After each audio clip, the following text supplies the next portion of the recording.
Hello and welcome to this week's edition of A Mugful of Marketing, your regular dose of brews and views from across the world of marketing.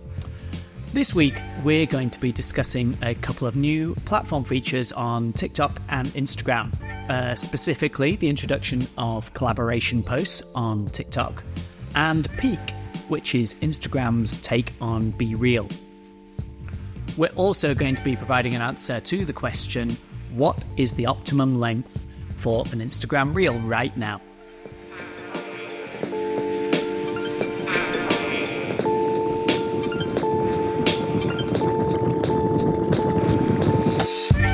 Great, so let's start with TikTok.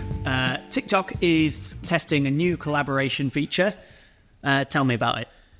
It's almost identical to the one that we currently see on Instagram, which is a massive surprise, I'm sure, to everybody. It's a good move, though. Brands will love it. Mm-hmm. It's, if you're not sure how it works, as in on Instagram already, it is a piece of content that you credit to more than one account. Yep. It's an original poster, and then you can add multiple other accounts to it. It is then shared onto their profiles as well, and all of the audiences are pooled together. This does change how content is served because you have a much bigger pool, and then watch completion rates and all of these factors are then judged by those collective pools. Okay, so if you're a small account, a new account, and you're trying to grow, using this collaboration feature could be a really good strategy. Definitely. It tends to favour smaller accounts. We work with some very big artists and big accounts, and we get collaboration requests on Instagram all the time, so I'm expecting to see more of this on TikTok. Mm-hmm. But it isn't always in bigger accounts' best interests, mainly because you are watering down what is, if you're doing a good job, a very engaged audience that's doing well already. I think there are benefits to it in some situations, but in general, smaller creators stand to gain from it. So what we are looking at is a new growth strategy on TikTok for new or smaller accounts. So in terms of some of the advice, if you're going to use this, what should you look for in a collaboration partner? Someone with an audience that is relevant to yours, I think, because there's no point you joining forces with another audience who are going to see your content and be completely baffled by why they would be seeing that and have no reason to have follow-on action and actually come and follow you. That is really what you're aiming for. So adjacent interests are fine, mm-hmm. because there'll be a crossover point of why someone would follow you. Yeah. So I think that's a really important thing. Another thing is, I guess, reputation. Like any kind of collaboration, you want to make sure that it's something that kind of furthers your own brand reputation rather than diminishes it. So, how big are they? How exciting are they? Make sure their brand values align with yours. If you're a brand, if you're a business, yeah, make sure you're not teaming up with someone who's potentially going to alienate your audience. Yeah, exactly. Mm-hmm. So how this will work in a practical sense, they've said that you will be able to invite the same person 4 times a month, I think, for a post. So that's, I guess, to stop hacking of, someone with a big account launching a new one and just doing daily collaboration posts. Yeah. So that'll be 4 times a month. I think you can have up to 5 collaborators on a post, and all the usual stuff that goes for Instagram will apply in terms of being able to remove yourself from collaboration if you have a change of heart. But brands will love this. It opens up a lot more doors for them. I guess it's a bit more commercialization opportunity. So you're going to see some paid collaborations? I would have thought so, yeah. And generally kind of some more smaller creators teaming forces more regularly, which could create some more interesting original content.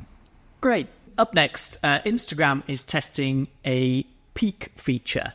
And this is their take on BeReal.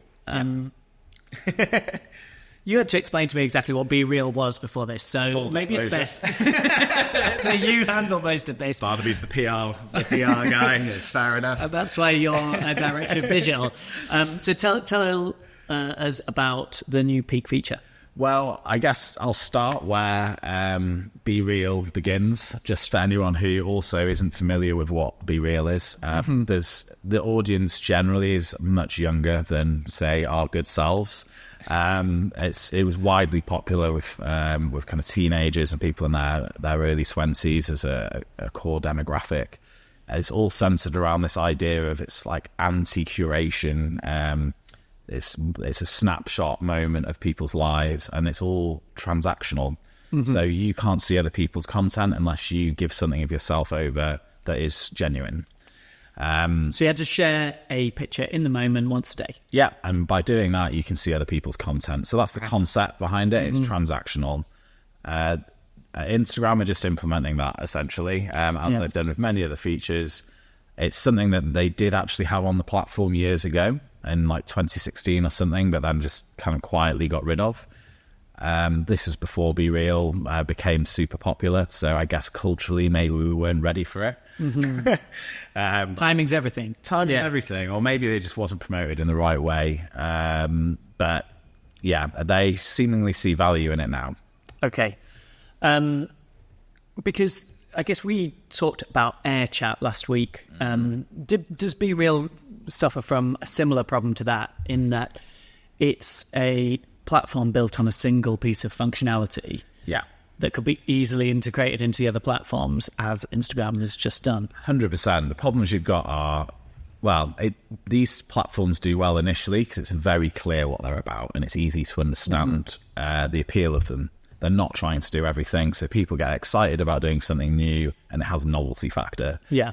But then long-term retention is a nightmare on these platforms, and we've seen it on so many other things. And then obviously if it does really well, Meta come along and go, let's have some of that. And now TikTok do the same thing. Twitter are really guilty of it.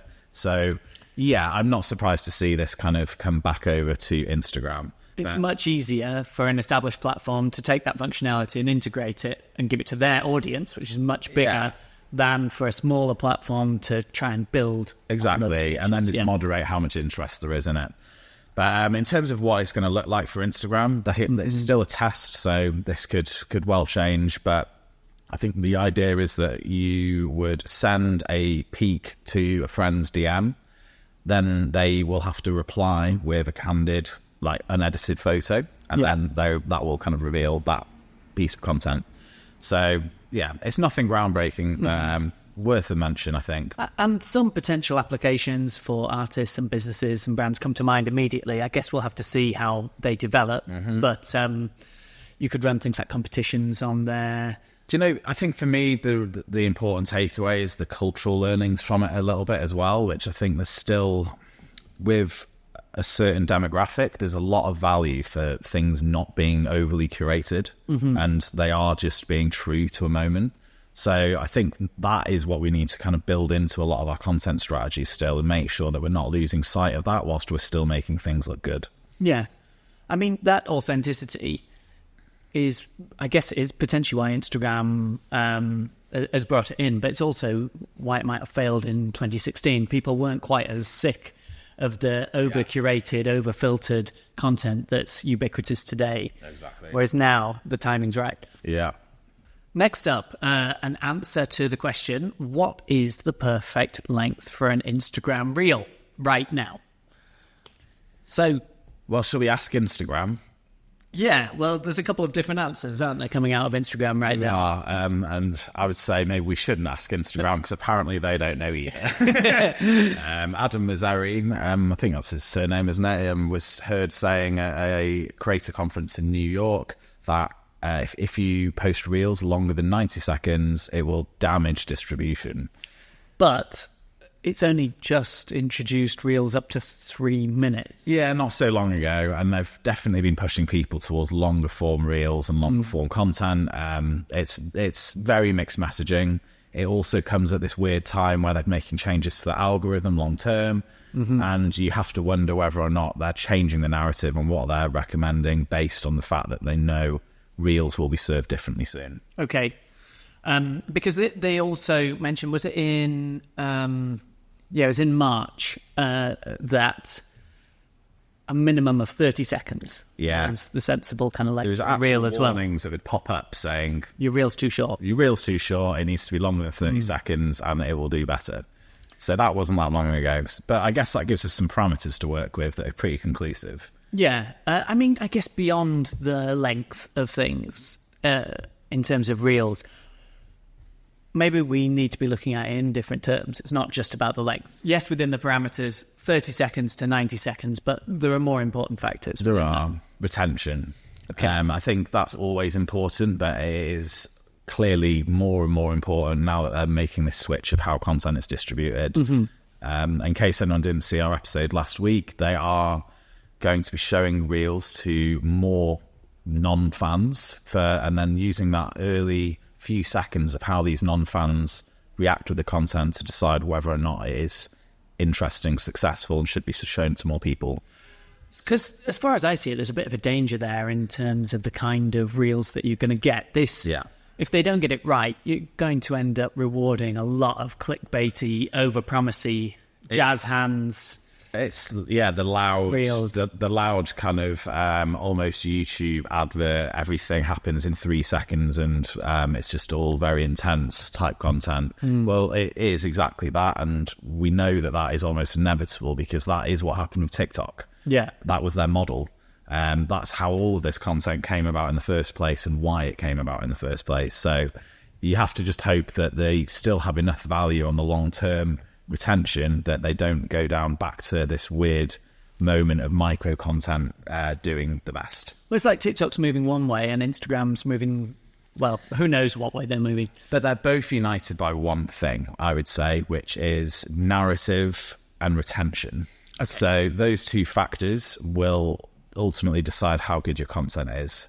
Maybe it's not about duration and how long your content is. It's about how much are people watching it and how long are they watching it for. And you can see that. I mean, Instagram does offer the tools for you to see the performance of those reels in terms of watch time, of rewatches. Exactly. So I think our advice and what we'll be doing is keeping an eye on those watch completion rates as the algorithm changes, and we can adjust strategy based on that.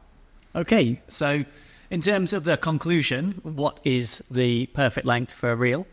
30 to 90 seconds as a very rough guide, and then beyond that, just make it very exciting at the beginning, particularly the first 3 seconds, and then keep them there for as long as possible.